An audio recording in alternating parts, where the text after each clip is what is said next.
Hello students, welcome back. Start करते हैं हम लोग एप्लीकेशंस ऑफ डेरिवेटिव्स, जो हम लोग का टॉपिक चल रहा था। अब यहाँ 2.3 तक हम लोग ने कंप्लीट कर लिया है। नेक्स्ट टॉपिक हमारा क्या था? 2.4। 2.4 जो है ये लास्ट एक्सरसाइज है इस चैप्टर की, लेकिन बहुत इंपॉर्टेंट एक्सरसाइज है।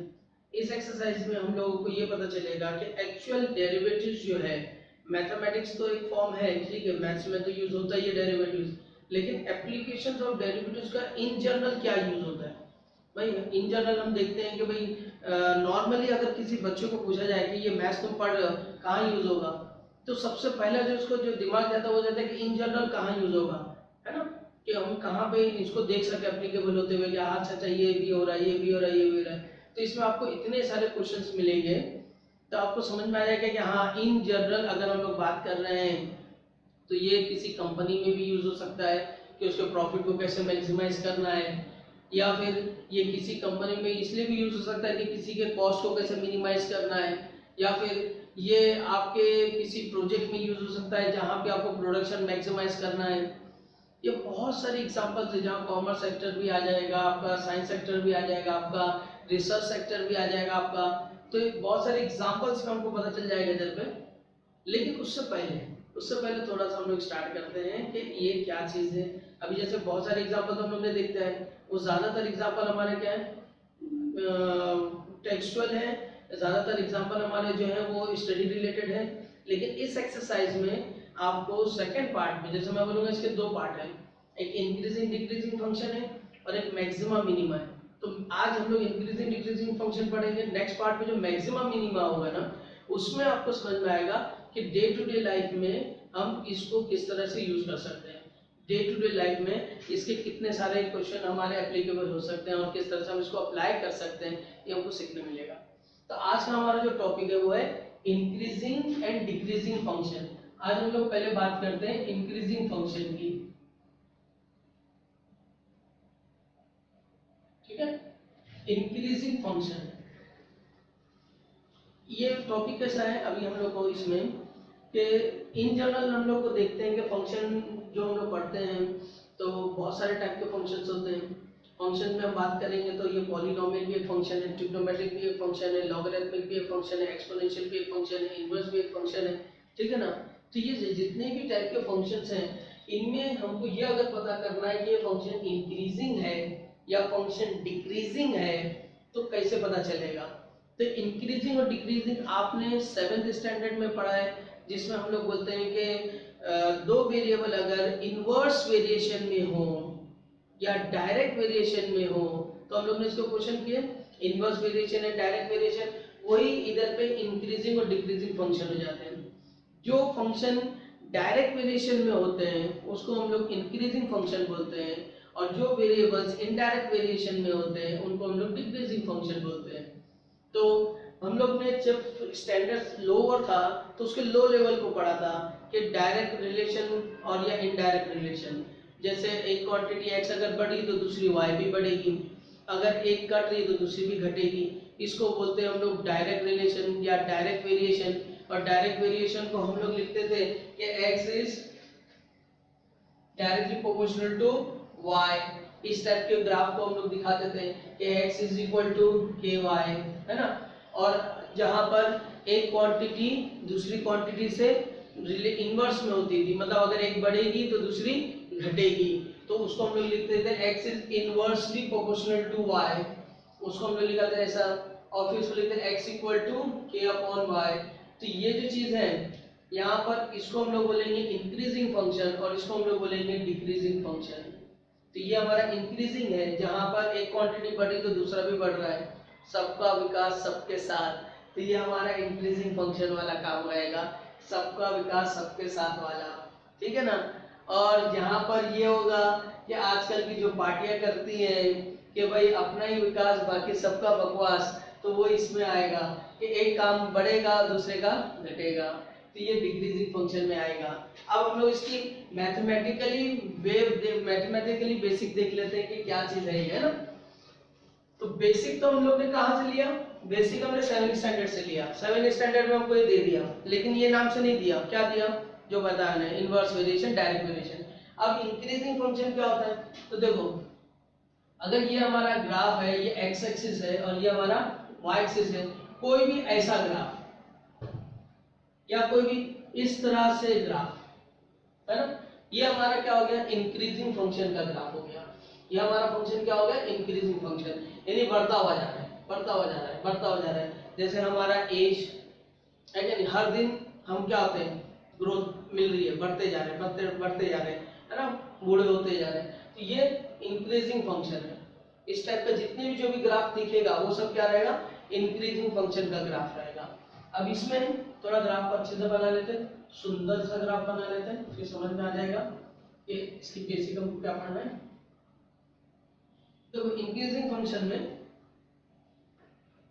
This is our x axis and it's y axis, और यहाँ पे समझो एक ग्राफ है, इस तरह से एक ग्राफ है। इस ग्राफ के अंदर मैं समझ लेता हूँ कि ये एक पॉइंट है मेरा x1 और दूसरा एक पॉइंट है मेरा x2, ठीक है। ये मेरा क्या है, ओरिजिन। अब हम लोग को मालूम है कि जो ओरिजिन से जितना नजदीक रहेगा वो क्या रहेगा, वो छोटा रहेगा। तो x1 यहाँ पर छोटा है, किससे छोटा है, x2 से। ये बताने की जरूरत नहीं, लेकिन ये जो इधर पे टच कर रहा है, यहाँ से इधर पे टच कर रहा है, ये हमको दे रहा है f of x1, और इधर से टच कर रहा है, ये हमको दे रहा है क्या, f of x2। अब ओरिजिन से जो जितना जल्दी में आएगा वो छोटा, वो बड़ा, तो यहाँ क्या आएगा, therefore f of x1 भी छोटा है f of x2 से। तो हमारे पास क्या रिलेशन आया, हमारे पास एक रिलेशन है कि हमने दो पॉइंट ले लिए रैंडमली, कोई भी दो पॉइंट। तो बट ऑब्वियस है कि दो पॉइंट जब भी हम लोग एक्स एक्सिस पे लेंगे, और टू डिस्टिंक्ट पॉइंट के मैं बात कर रहा हूँ, तो अलग अलग होगा, एक छोटा होगा एक बड़ा होगा। अगर एक छोटा एक बड़ा है, उसके फंक्शन की वैल्यू देखो, अगर उसके फंक्शन की वैल्यू भी उसी ऑर्डर में है, छोटे वाले की फंक्शन की वैल्यू छोटी, बड़े वाले की फंक्शन की वैल्यू बड़ी, तो हम बोलेंगे कि ये फंक्शन किस टाइप का है, इंक्रीजिंग फंक्शन है। ये फंक्शन किस टाइप का है, इंक्रीजिंग फंक्शन है। बात समझ में आ गई। यानी हम लोग क्या बोल रहे हैं कि अगर f of x1 is less than x2, then f of x1 is less than f of x2, then this type of function is called increasing function। बस इतना याद रखने का अपने को। और ग्राफ देख के समझ में आ जाएगा, ऐसा बढ़ता हुआ ग्राफ जो रहेगा, जो भी ग्राफ बढ़ता हुआ रहेगा उसको हम लोग क्या बोलेंगे, ये इंक्रीजिंग फंक्शन का ग्राफ है, ठीक है। अब देखो यहाँ पर अगर सपोज करो कि मैं एक फंक्शन एक पॉइंट ले लेता हूँ, ये मैंने एक पॉइंट ले लिया x, एक मेरा एक पॉइंट हो गया x ले लो, या इस पॉइंट को मैं a बोल देता हूँ कि ये मेरा पॉइंट a है। और यहाँ पे मैं एक पॉइंट और ले लेता हूँ जो a प्लस h है, और h क्या है मेरा, 0 से बड़ा है, कोई पॉजिटिव नंबर है।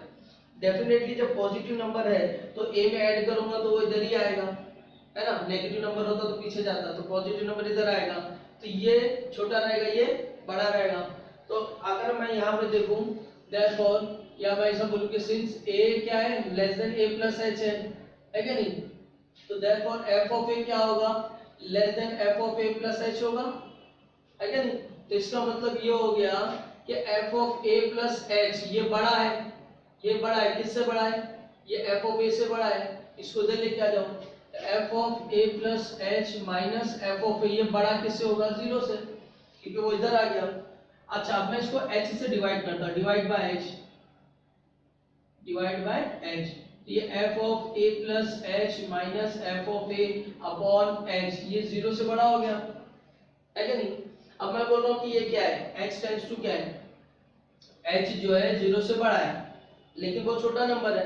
तो अगर मैं बोलूँ कि if limit h tends to 0 हो गया, अगर ये h 0 हो गया, छोटा है तो 0 हो गया, तो यहाँ क्या हो सकता है, यहाँ ये हो सकता है कि ये जो नंबर है, ये नंबर या तो 0 के बराबर हो जाएगा, या तो फिर वो 0 से बड़ा रहेगा।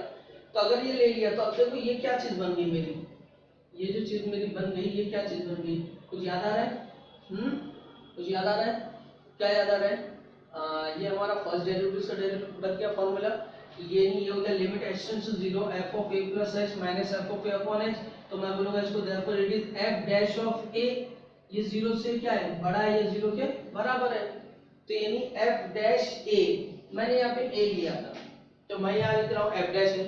तो मुझे क्या समझ में आया कि इसका डेरिवेटिव्स यहाँ पर, ये जो डेरिवेटिव्स है, ये जो डेरिवेटिव जो आ रहा है वो मुझे क्या मिल रहा है, पॉजिटिव मिल रहा है, डेरिवेटिव क्या मिल रहा है, पॉजिटिव मिल रहा है। दो केस है, या तो डेरिवेटिव जीरो भी हो सकता है। अब डेरिवेटिव जीरो हो गया तो हम लोग ने किस में पढ़े, रोल्स थ्योरम में पढ़ा और अपने इसमें पढ़ा कि अगर डेरिवेटिव जीरो हो रहा है इसका मतलब क्या कि ये टेंजेंट जो है ये पैरेलल टू एक्स एक्सिस हो जाएगा, और डेरिवेटिव जीरो से बड़ा है इसका मतलब क्या है, टेंजेंट ऐसा जा रहा है।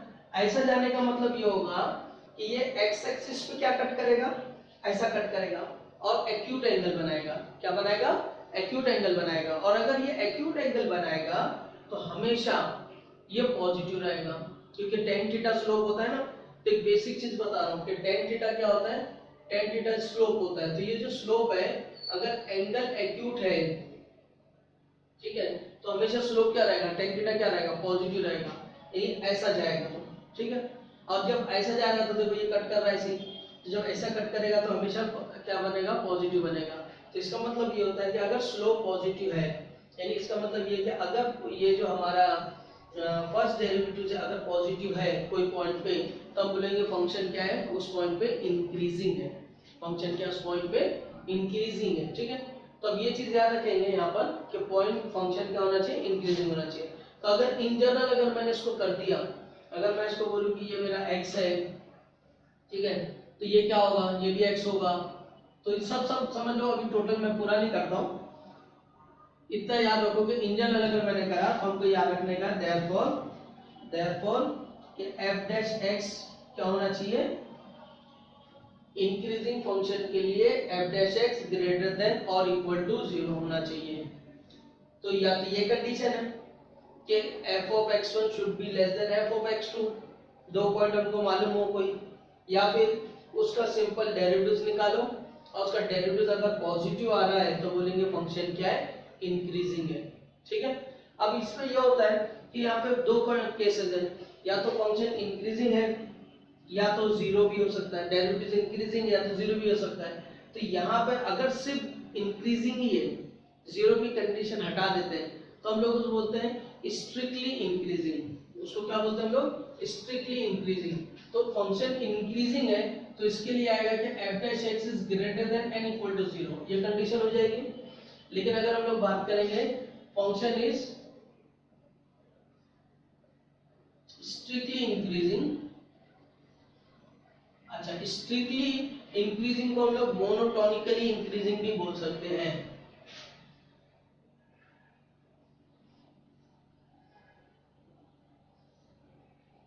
ठीक है।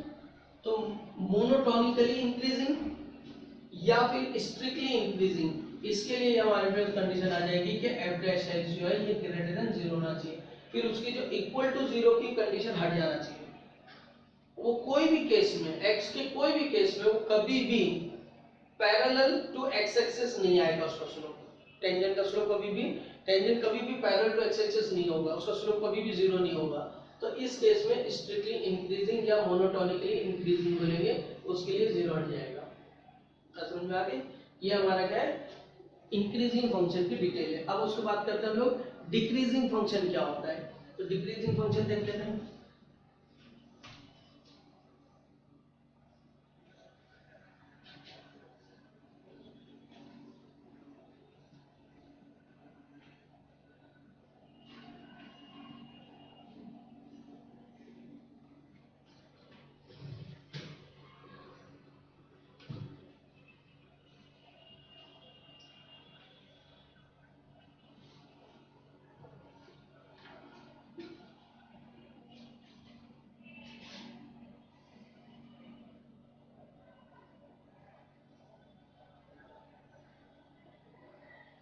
तो डिक्रीजिंग फंक्शन नॉर्मली ये किस टाइप के फंक्शंस होते हैं, अगर ये हमारा x एक्सिस है, ये y एक्सिस है, ये हमारा ओरिजिन है, तो ये फंक्शन जो इस टाइप के होते हैं, ऐसे डाउनवर्ड में जाने वाले, ऐसा करते हुए गिरते हुए फंक्शन, उसको डिक्रीजिंग फंक्शन बोलते हैं।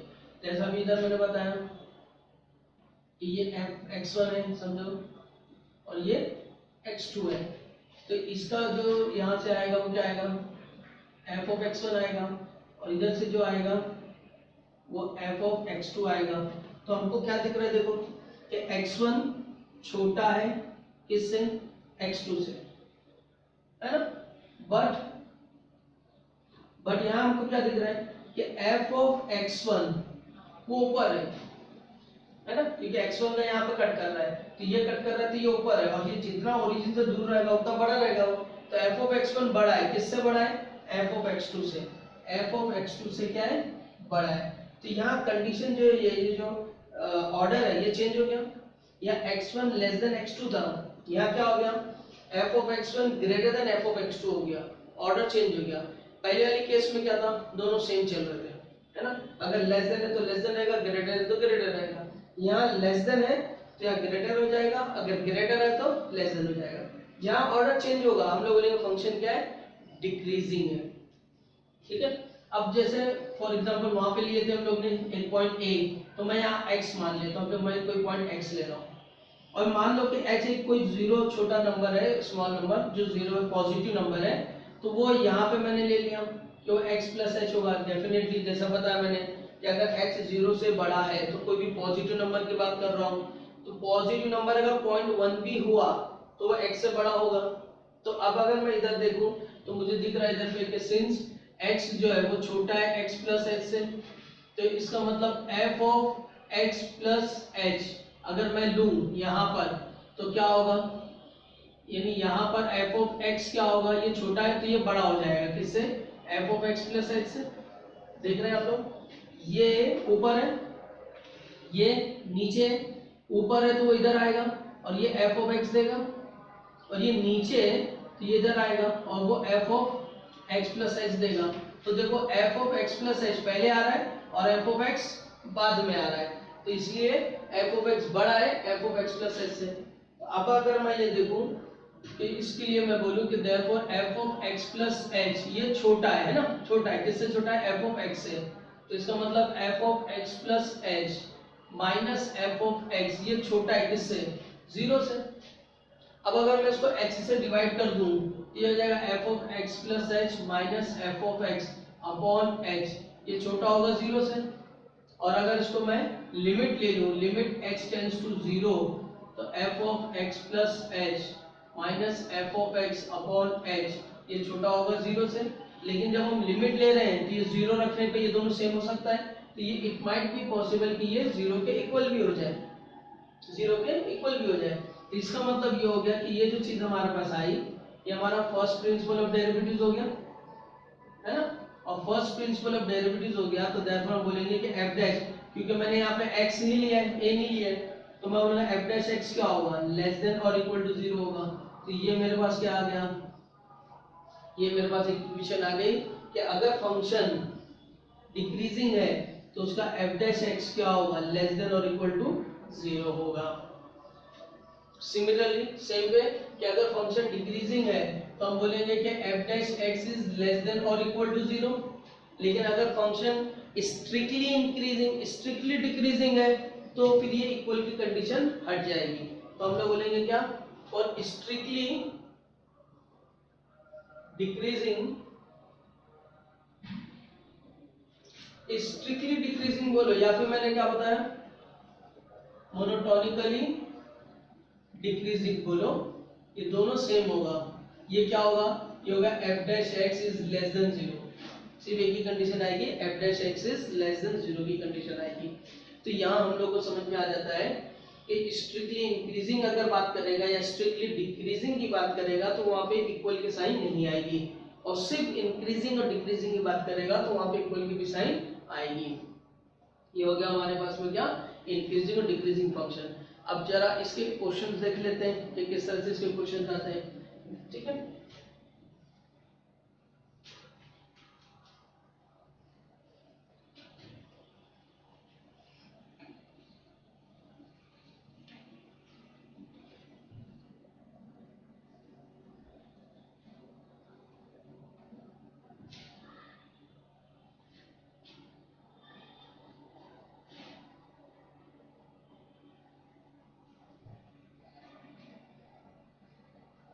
देखिए question number 2.4, exercise 2.4, question number 1। The first question is test whether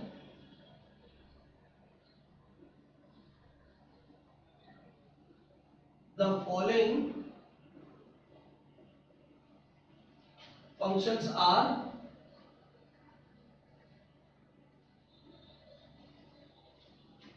increasing or decreasing. Functions are increasing or decreasing, बस इतना दिया है। अब इंक्रीजिंग और डिक्रीजिंग की बात कर रहा है, यानी हमको greater than and equal to लेना पड़ेगा। तो फर्स्ट क्वेश्चन हमारे पास में that is f of x is equal to x cube minus 6x square plus 12x minus 16 for all x belongs to real number. ठीक है, अब हम लोग देखते हैं इसके लिए इंक्रीजिंग है या डिक्रीजिंग है, हमको ये देखना है। तो अब हमारे पास में फॉर्मूला क्या है, अगर फंक्शन का डेरिवेटिव्स फर्स्ट डेरिवेटिव्स पॉजिटिव है तो वो इंक्रीजिंग है और नेगेटिव है तो वो डिक्रीजिंग है।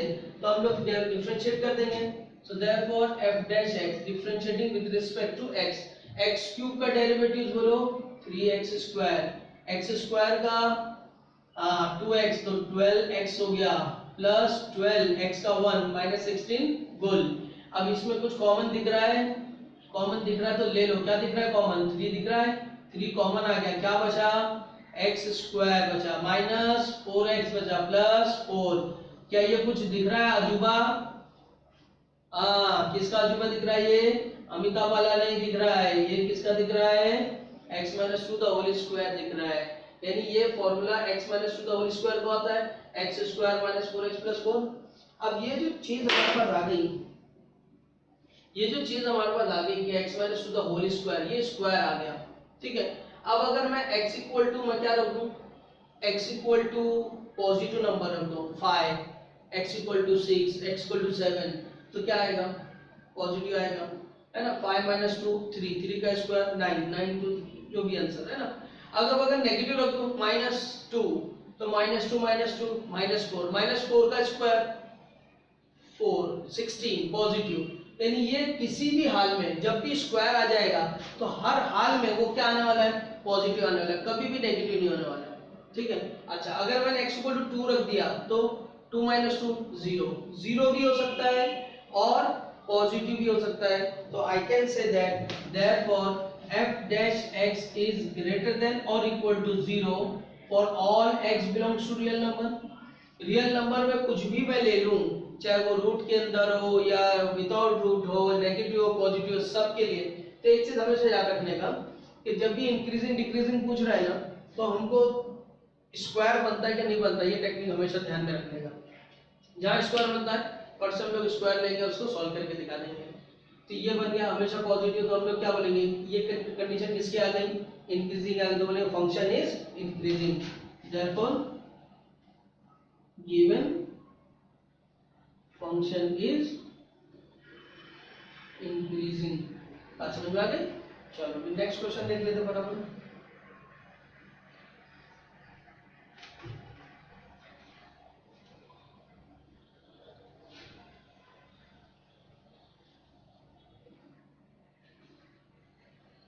क्वेश्चन नंबर 2,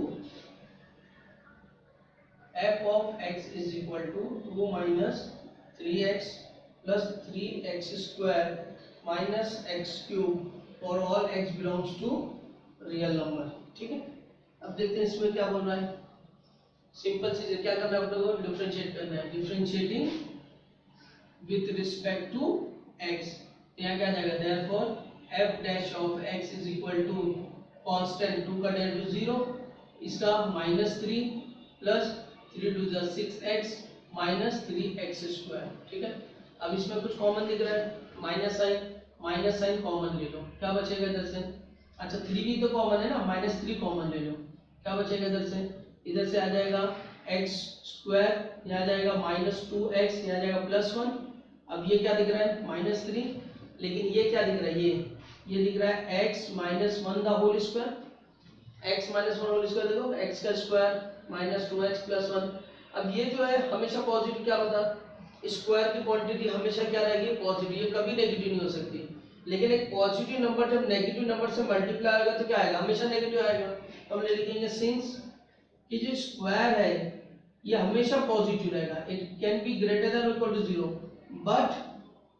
बट क्या -3 into x minus 1 is always less than equal to 0। तो इसका मतलब ये हो गया कि therefore f dash of x, ये जो हमारा f डैश x है वो हमेशा क्या रहेगा, less than n equal to 0 रहेगा। और अगर less than n equal to 0 तो क्या हो गया, मतलब function is decreasing, therefore function is decreasing. बात समझ में आ गई? बस इतना ही करना है अपने, ज्यादा नहीं।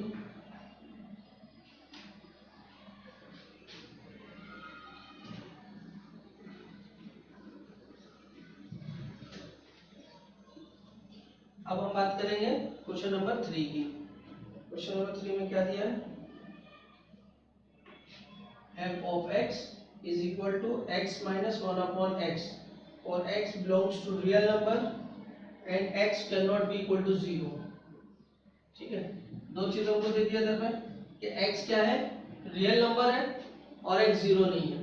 ठीक, तो डिफरेंशिएट कर दो, differentiating with respect to x, तो हमारे पास देयरफॉर f डैश x क्या आ जाएगा, x का डेरिवेटिव 1 माइनस 1 अपॉन x का डेरिवेटिव क्या होता है, 1 अपॉन x स्क्वायर होएगा, लेकिन माइनस में, तो माइनस माइनस क्या होगा, प्लस हो गया। अब देखो 1 अपॉन x स्क्वायर, फिर स्क्वायर आया। अब x में चाहे नेगेटिव रखूं या मैं पॉजिटिव रखूं, यहाँ पे ये हमेशा पॉजिटिव देगा। अब उसका रेसिप्रोकल करूं तो भी पॉजिटिव, क्योंकि हमको साइन से मतलब है, नंबर कितना बड़ा है कितना छोटा है उससे कोई मतलब नहीं। तो ये नंबर हमेशा पॉजिटिव देगा और +1 के साथ हमेशा पॉजिटिव रहेगा। तो हम लोग लिखेंगे since x square is always greater than equal to 0, therefore इसका रेसिप्रोकल भी क्या होगा, हमेशा greater than equal to 0। Therefore क्या होगा, therefore 1 plus 1 upon x square is always greater than equal to 0, therefore f dash x is always greater than equal to 0, therefore function is increasing। बात समझ में आ गई? बहुत सिंपल क्वेश्चन है, हमको सिर्फ ये देखना है कि फंक्शन क्या है, इंक्रीजिंग है कि डिक्रीजिंग है। ठीक है, ये हमारा क्वेश्चन नंबर 1 था। अब क्वेश्चन नंबर 2 में हमको दिया है स्ट्रिक्टली इंक्रीजिंग या स्ट्रिक्टली डिक्रीजिंग, तो हम लोग बाद में करते हैं, नेक्स्ट क्वेश्चन नेक्स्ट वीडियो में करेंगे। ठीक है, मिलते हैं नेक्स्ट वीडियो में, थैंक यू।